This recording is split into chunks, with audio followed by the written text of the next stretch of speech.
மக்கள் டிவி நேயர்கள் அனைவருக்கும் திருவண்ணாமலை ஆனந்த் அல்வாரின் இனிய மாலை வணக்கம். இன்றைய ஆன்மீகம் அறிவோம் நிகழ்ச்சியில் தேவாரம் திருவாசகம் இதை பற்றி நம்ம சென்ற நிகழ்ச்சியில் பார்த்துருக்குறோம்.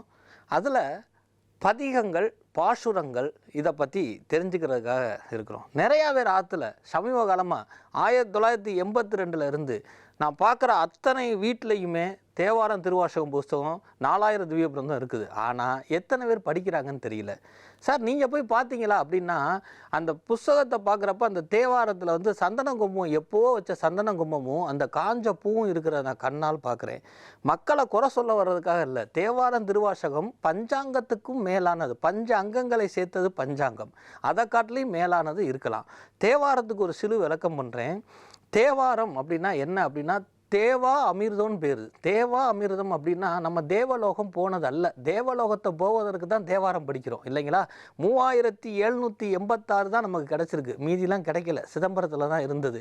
இந்த 3782 புருவத்துக்கு ஒரு பாட்டு இருக்குது. இப்போ நம்ம ஆல்ரெடி பண்ணுறோம் இல்லையா, அந்த புருவத்துக்கு ஒரு பாட்டு இருக்குது, பல்வலிக்கு ஒரு பாட்டு இருக்குது, உடல் வலிக்கு ஒரு பாட்டு இருக்குது. இப்படி நிறையா சொல்லி கொண்டே போனாலும் தேவாமிர்தம் அப்படின்னா என்ன அப்படின்னு சொன்னோம்னா, இப்போ சித்த வைத்தியத்திலேயோ அல்லது வைத்தியத்திலேயோ போகிறப்ப என்ன செய்வாங்கன்னா தேனை தொட்டு இந்த நடுவரல்ல குழந்தையினுடைய நாக்கில் அப்படி உள்ள வைப்பாங்க. அப்போ ஒரு வகை ஒரு ஒமட்டும், அதாவது வாமிட்டிங் ஆகும்.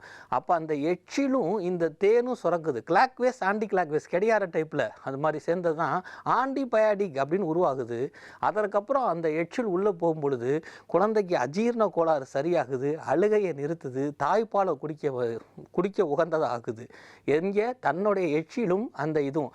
அது மட்டுமல்ல, எப்போல்லாம் ஏப்பம் விடுதோ அப்போல்லாம் அந்த தேன் வந்து இனிக்குமா. அந்த மாதிரி சிவபெருமான அருளிய அந்த தேவாரத்தை படிக்கும் பொழுது எப்படி இந்த தேன் இனிக்குமோ, வாழ்க்கை ஃபுல்லாக, நேரம் ஃபுல்லாக, காலம் ஃபுல்லாக எப்பயுமே அந்த தேனா இனிக்குங்கிறக்காக தான் அதுக்கு தேவாரம் அப்படின்னு பேர் வச்சுது.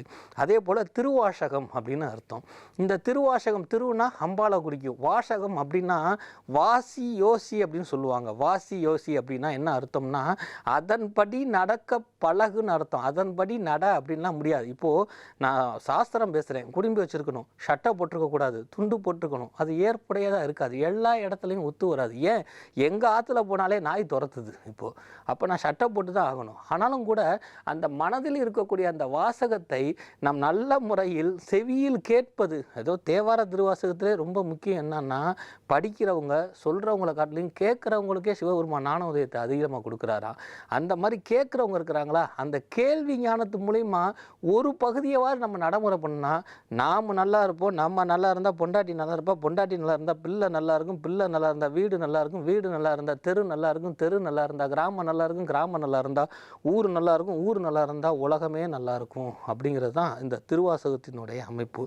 இப்பேற்பட்ட இதில் பதிகங்கள் அப்படின்னு அர்த்தம். இந்த பதிகம்னா என்ன, இத்தனாவது பதிகம், இதை ஸ்லோகத்தில் எடுத்துக்குவோம். இத்தனாவது ஸ்லோகம் அப்படின்னா பதிகத்துக்கு என்ன அர்த்தம் அப்படின்னு தெரியாமல் நம்ம பதிகத்தை பற்றி பேசிக்கிட்டு இருக்கிறோம். அதில் பலன்கள் நிறையா இருக்கிறனால அதுக்கு பதிகம் அல்ல நேயர்களே. பதிகம் அப்படின்னா எப்பெல்லாம் உனக்கு கஷ்டம் ஏற்படுதோ அப்போல்லாம் நீ ஒவ்வொரு பேஜாக தேட வேண்டியதில்லை.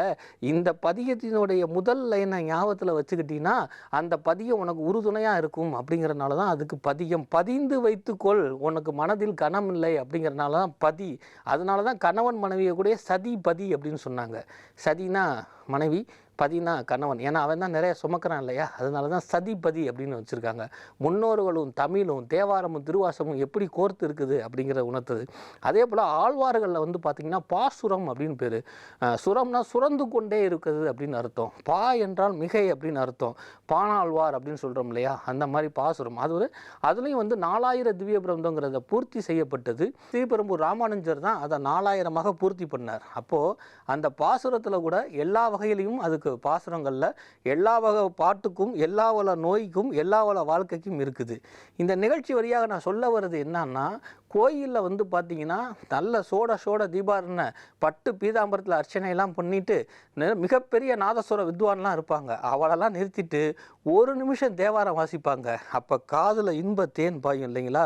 அதற்கப்புறம் ஒரு தீபாரணை காமிக்கிறப்போ, அந்த மேளம் வாசிக்கிறப்போ நம்ம வந்து தேவலோகத்துக்கே போவோம். அதற்கு முன்னாடி தேவலோக பெண்களாக இருக்கக்கூடியவங்க, தேவலோக பெண்கள்னால் பெண்களுடைய அழகையோ நகையையோ நடையுடையோ சொல்லலை. எவாளாம் எவாவெல்லாம் திருவாசக புஸ்தகத்தை கையில் வச்சுக்கிட்டு சிந்தனையை ஒரு சேர்த்து கழுத்தில் உத்திராட்சம் போட்டு தன் குடும்பம், தன் பிள்ளை, தன் உடம்பு, தன் நோயை மறந்து திருவாசகத்தை சிவனை நோக்கி படிக்கிறாளா அவளாம் தேவலோகத்து பெண்ணா சாஸ்திரத்தில் சொல்லப்பட்டிருக்குது. இதெல்லாம் நான் கடைப்பிடிக்க முடியாது சார் அப்படின்னா அந்த பதிகம். சார் இதுக்கு ஒரு அர்த்தம் வேணும் இல்லையா, எதற்காக ஒரு ஆதாரம் வேணும் இல்லையா? ஒரே ஒரு முதல் பதிகத்தை சொல்லி இந்த நிகழ்ச்சியை நிறைவு செய்கிறேன். மந்திரமாவது நீரு, வானவர் மேலது நீரு. அப்போனா மந்திரிக்கப்பட்டதா நீரு? மந்திரத்தாலையும் முடியாதது தான் அந்த மந்திரமாவது நீரு அப்படின்னு அர்த்தம். இதுக்கு நிறைய ஆச்சாரிகள் நிறைய விளக்கம் சொன்னாலும் வானவர் மேலது நீரு, வானவர்கள் தூதர்கள் நிறைய பேர் இருக்கிறாங்களாம், தேவ தூதர்கள் இருக்கிறாங்க, கண்ணர்கள் இருக்கிறாங்க, இந்த தேவர்கள்ல கிண்ணர்கள்னு ஒருத்தர் இருக்கிறாங்க, அது போக முன்னோர்கள் இருக்காங்க, இப்படி நிறைய சொல்லிக்கிட்டே போகலாம். அவர்களுக்கெல்லாம் மேலே தான் அது.